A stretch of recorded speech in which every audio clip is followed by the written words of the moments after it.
Welcome to our Quilts for Empowerment presentation. I'm Marianne McCammon. I'm the founder and president of Quilts for Empowerment, and I'll be narrating the presentation.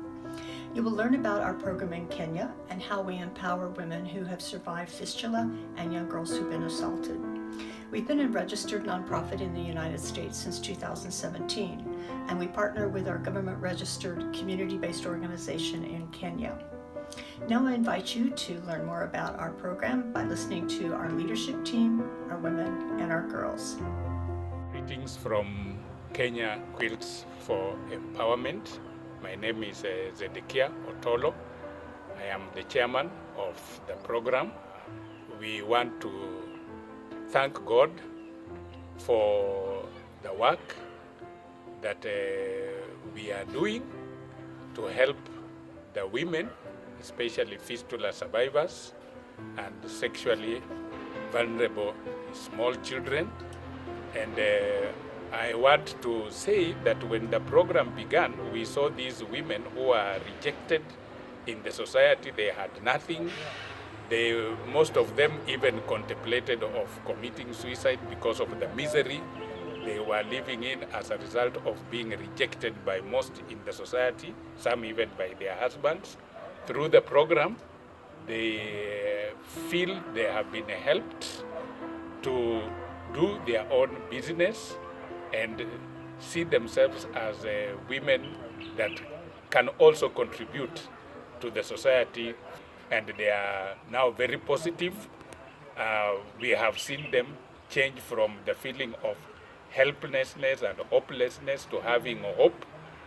Most of them were sickly and could not be treated because of lack of funds, but through National Health Insurance Fund, which was started by this group, they go to hospital and they are taken care of. So most of them feel that they are healthy, and we see that they are healthy, and so they benefit quite a bit. They are healthy, they can have an income to run their family.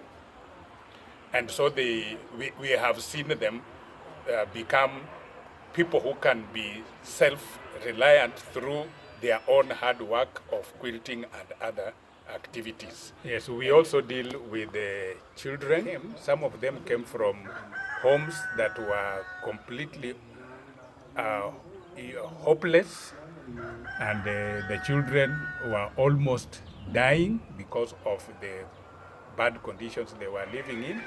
But when they were taken on the program and taken to hospital, treated, taken to school, and given good accommodation, we have seen their health improve.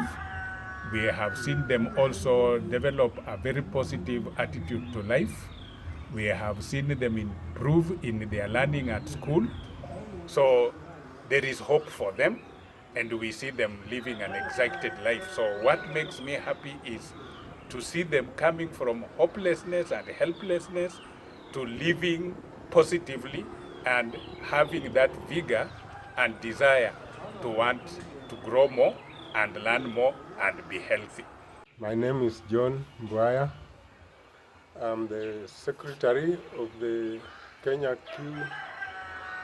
Quilts for Empowerment program, which caters for fistula women and those who are vulnerable. They started with quilting, but the program now has increased. They are empowered to do small businesses, like they also do small farming. They also keep animals, especially poultry, goats, and cows. The program has progressed very nicely. At the moment, the women, apart from the quilting, they have now currently learned how to make soap, which they sell to supplement what they have. They are improving their lives. Most of them now can sustain themselves.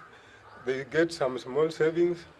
I want also to take this time to congratulate and appreciate the efforts of the chairman, Zedekiah, and Nora, who is tirelessly and selflessly helping these girls making.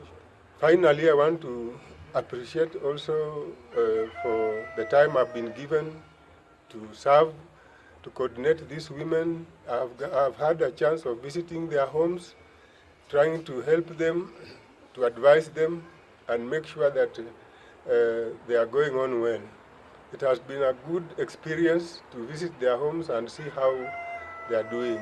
I want to thank everybody, and we hope that this program will be a success in the future. Is Nora Amisi. I'm the Program Director of Kenya Quilts for Empowerment. Kenya Quilts for Empowerment is a registered CBO that is geared towards empowering women and girls. We have 10 women in our support group that mainly contains of fistula survivors, knowing that having a fistula makes women isolated, it makes women devastated, it makes women live a lonely life. So after we found these women, we took them in for treatment, then we brought them back, took them through a training on savings. We gave them some amount so that they can start these projects, so that they can empower themselves economically. Apart from that, we also ensure that each woman has a national hospital insurance fund. For instance, during this COVID time, the cards came in very handy because most of the women had issues of sickness here and there, either themselves or their families. So they were able to access treatment using the same cards, and all these were done by Quilts for Empowerment to ensure that these women are empowered. Now, realizing how life was so hard during this COVID time, each woman is being given an upkeep of 5,000 Kenya shillings every month, and this is for their for their food. They can use it to buy food.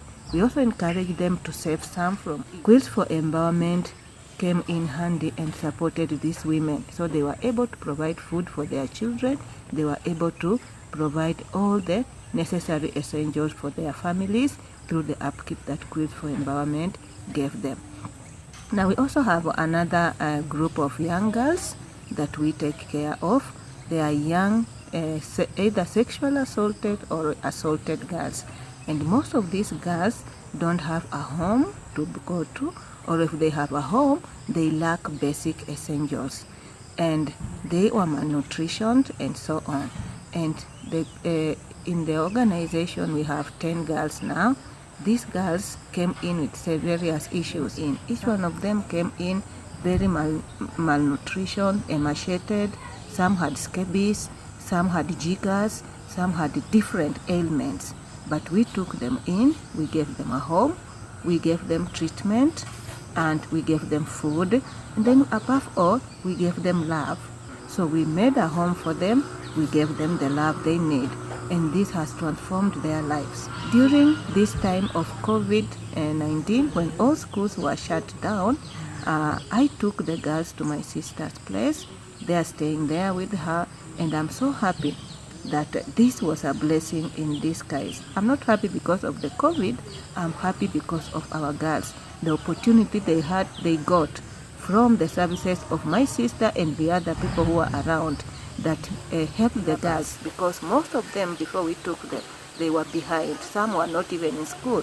Some missed schools most of the time. So this gave them an opportunity of close monitoring on education and the syllabus in education. And they have all improved tremendously. And I'm sure when COVID ends and they resume their school, all of them will be at the top of their class. We are so much grateful because with your support, we have been able to help these girls to go back to school, to get an education. We have been able to help these girls to be in a home, to feed 3 meals in a day. We have been able to help these girls to dress decently. We have been able to help these girls get love that they lacked. And so they are flourishing because of your assistance, because of your sponsorship. The same to the women in our support group. I have seen a huge difference. Some came to us when they were so melancholy, they were so sad. But you look at them now, they are happy, they are smiling, they can mix with other people. The change in both the girls and both the women is just wonderful, and we wouldn't do this without your support. Thank you very much for your support, and thank you for your continued support. And I promise you, any single cent you support these girls and the women, you are changing a life. You are putting a smile on someone's face. You are changing a community. As the saying goes, educate a girl, you educate a community. You are educating many communities in these girls. You are changing lives through these women that we are supporting, we are empowering. May God continually bless you. May God keep you safe. And thank you very much for your continued support. Thank you. Now that you've met our amazing leadership team in Kenya, Nora, John, and Zedekiah, I want to introduce you to our quilters, beginning when they first joined us in August 2018. We began with 3 women and Nora, who was soon joined by Esther and Tabitha. Nora taught the first classes in Zedekiah's office using a stool and, when available, a dining table. All cutting was done in Nora's home on her coffee table. Later that fall, we moved into 3 brand new adjoining apartments, and one is our production space. We now have a wonderful workspace with a cutting table, ironing table, shelves, and sewing machines. It also has a guest suite behind that blue door. To add more quilters, we hired an outreach worker, Joyce, the woman in the white t-shirt, who identified fistula survivors that needed surgery that we helped get treatment at Gynacare and then became our quilters. We soon had a core group of 10 quilters. We've made a commitment to match our women's income by contributing an equal amount to an income-generating account. So for every dollar we paid an individual woman, we put $1 into that account. We also made a commitment to follow proven methods to lift women from extreme poverty. Non-refundable cash transfer for investment, 2 regular income, 3 health insurance, 4 savings accounts, 5 business training, and 6 ongoing mentoring. And we are doing all of those things. In April 2019, Nora conducted a 2-day training in business plans, budgeting, and savings. Each woman then wrote a simple business plan, and we gave each $100 to invest and $10 to save from the support group account. Our field secretary, John, helped women get their national identification cards so they could then register for national health insurance. Then QFE paid the $60 so every woman in Tyra's household was covered. We just paid for another year. It's been life-saving, and that's John giving Lorna her card. John provides ongoing mentoring by visiting women at home on his motorbike. It's the only way they can get to some of their homes. Both John and Nora reinforce the importance of maintaining a savings account, which all of our women have. He also checks on their investments, like poultry. Many of the women have chickens, or their small businesses. This is Everline, who buys and resells vegetables. A few have goats, sheep, and even cows. And this is a calf that Rose recently bought. She'll raise it, breed it, sell the calf when it's weaned, and then have a milk cow. All of our women were cooking on traditional 3-stone fires, the equivalent of smoking 2 packs of cigarette a day when inside. In November 2019, thanks to a donation from Westland Lutheran Church in Oregon, we were able to buy every woman an energy-efficient Charco Chico stove.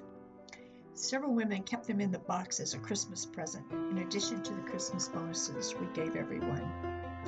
Another big bonus was a grant from the McMinnville Seropolis Club that paid for all of the women's children's school fees for 2020.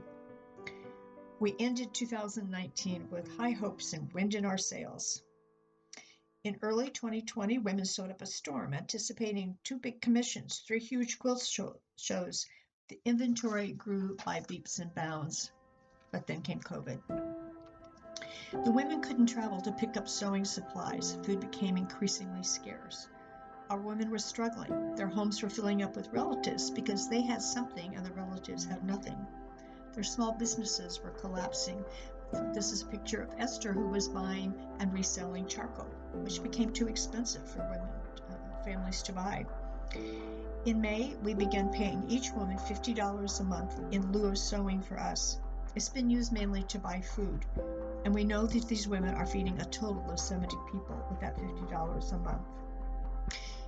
We needed to find some way for women to earn money because if they weren't making money in their previous small businesses, we needed to figure out something they could sell, and Rose had already figured it out. She was making and selling soap.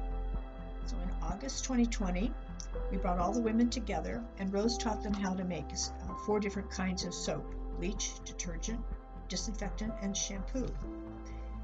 Before they went home, John explained how to keep track of their expenses and profits so they would know whether or not they were being successful or not. Our 2 seamstresses, Carol and Rose, brought masks for women to take home, where they can use or give to other people. And they're also making masks to distribute to schools, which are, a few classes are now open and all students are required to have masks. Before every woman went home in August, they each invested $5 in all the ingredients needed to make soap. That's what's in the orange bags, and they have their mask.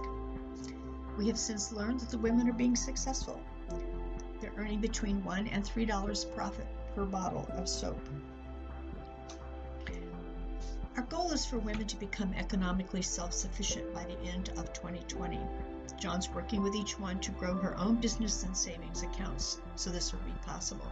This is a picture of Tabitha, and her investment was in these big plastic water tanks which capture rainwater, and then she's able to resell it. It's a picture of Rose when we delivered a shuttle sewing machine to her in the summer of 2020 so she can work from home. So now I want you to hear from the women themselves about what QFE has meant to them. My name is Nora Siko. I'm happy this day. Actually, since I joined QFE, my life has changed. It has changed my lifestyle. It has taught me how to earn an income, how to save. I have learned a lot in QFE, and more so in this corona pandemic. They really helped us. Some of us, we were just hopeless, but QFE really helped us. Yeah, we enjoyed. Thank you. Kushukuru KFC kwa sababu ameweza kuwa msaada kwangu tangu janga la corona lianze. Msaada huo umekuwa wa manufaa kwangu, sijateseka kwa upande wa chakula, mavazi, kulipa rent, sijaona maisha ikiwa ngumu. Imenisaidia kuniendelesha maisha yangu, imenitoa from far to the stage I have. Mimi nasema tu nashukuru kwa sababu hii imenitoa mbali. Yes, I, Tabitha Mbaraka, I'm grateful on the way Quilts for Empowerment has really assisted me since the coronavirus started in our country, Kenya. It has been of more help to my side and my family members. I've been using the financial benefits they've been giving me to buy medicine, to buy food, to go places like go to the hospital, and so on and so forth. May God bless them abundantly, and may you continue assisting, especially me and my fellow fistula survivors. Tumekuwa kwa masomo kujifunza vile tunaweza pata income. Nashukuru Mungu kwa vile mnatuwezesha, mnatulinda. Nyayo tu mbarikiwe. Kuanzia kwa maisha yangu nianze kukuwa na hii ugonjwa, nilikuwa nateseka sana, tena sikuwa venye wenzangu walikuwa, sikuwa vizuri. Lakini tangu niingie kwa hii kitu maisha yangu imebadilika. Watoto wangu wamekuwa kwa maisha wamekuwa kwa maisha mzuri. Nashukuru kwa hayo yote, na pia mzidi kukua hivyo. Mimi naitwa Nona Andizi. Nashukuru hii kikundi kwa sababu imetuinua zaidi kwa maisha yangu. Mimi nilikuwa na vistra, nilikuwa na Cameroon, kila mtu alikuwa ananikimbia, lakini kwa saa hii walinisaidia. Natembea na wenzangu, nakaa na wenzangu, maisha yangu yamebadilika kwa ajili ya hii kikundi yenye tukomo. Tena nashukuru vile walitupatia kitu ya kujisaidia nayo. Nilinunua kondoo, hiyo kondoo nimeweka. Nashukuru Mungu sana kwa umbali amenitoa. Hii program imenisaidia, naweza pata chakula, nilale vizuri, matibabu napata. Alafu kitu cha muhimu ni shule. Nilisi nikoshua naenda shule, soma, na nipatia bidii. Tumejifunza vitu mingi, kama leo tumejifunza kutengeneza vitu vyenye vinaweza tusaidia kimaisha. Alafu Mimi naitwa Grace Makungu. Hii kiweke imenisaidia. Nilikuja kama niko mnyonge sana, mdhaifu. Vile nilikuja nimejisikia niko strong, tena nimejisikia kumbe niko kwa watu. Na imenisaidia kwa kiafya. Kwa hivyo alinipea kadi, hiyo kadi imenisaidia, nimekuwa mgonjwa. Imenisaidia mpaka nimefika wakati huu nimepona. Naona mwangaza, nimeshukuru. The stability and success of our women's program has allowed us to address our mission to empower young girls who've been assaulted.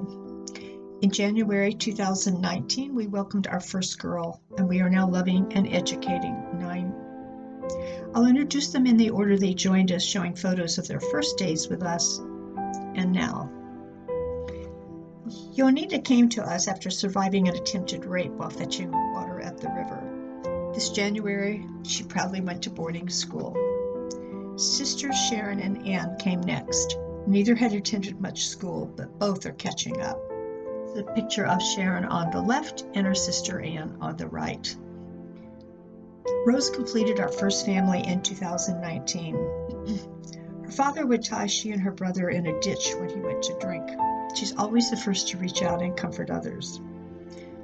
We added 2 more sisters later in 2019.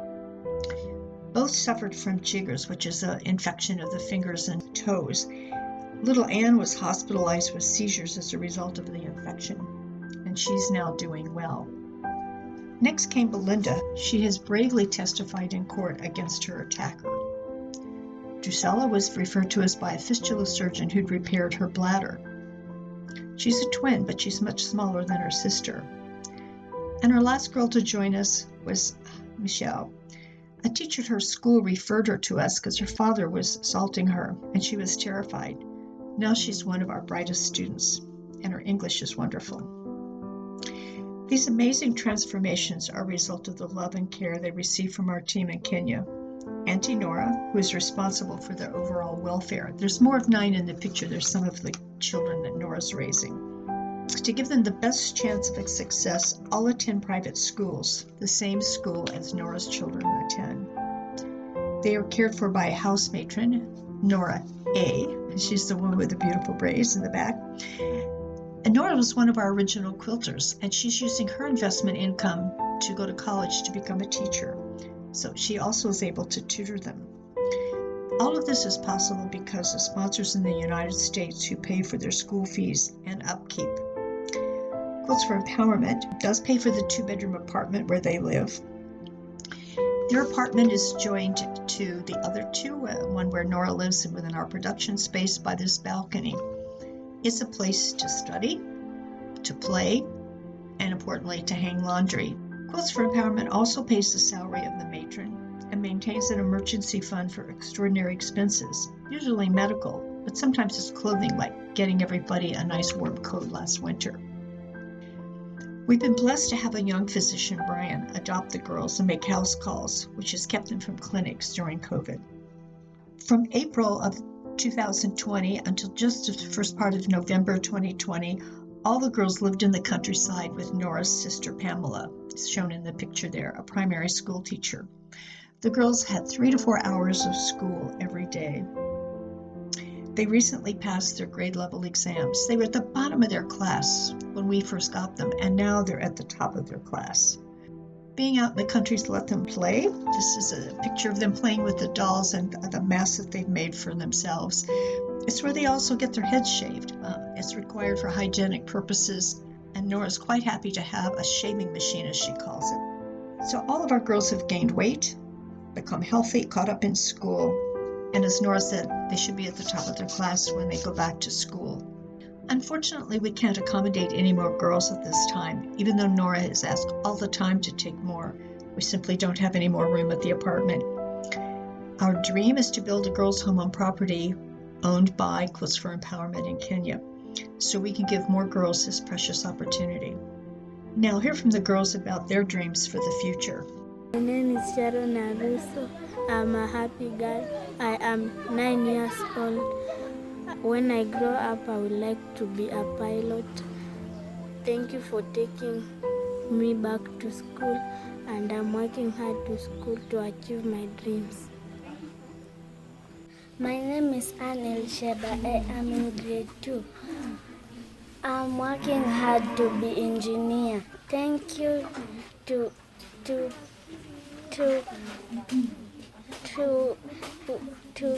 I'm going to school.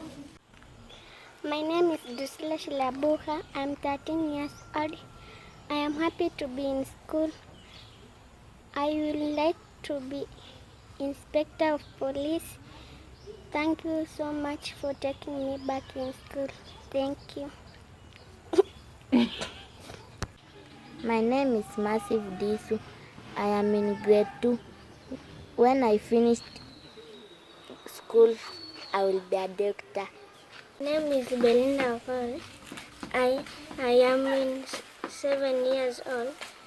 I am in grade 1. When I grow up, I'll be a doctor. My name is Michelle Otena. I am in PP2. When I grow up, I'll be a pilot. Thank you for taking me to school. My name is Anne Minasi. I want to be a teacher. My name is Russell Ganji. I am 10 years old.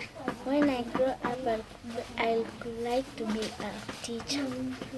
Thank you. My name is Sunita Brown.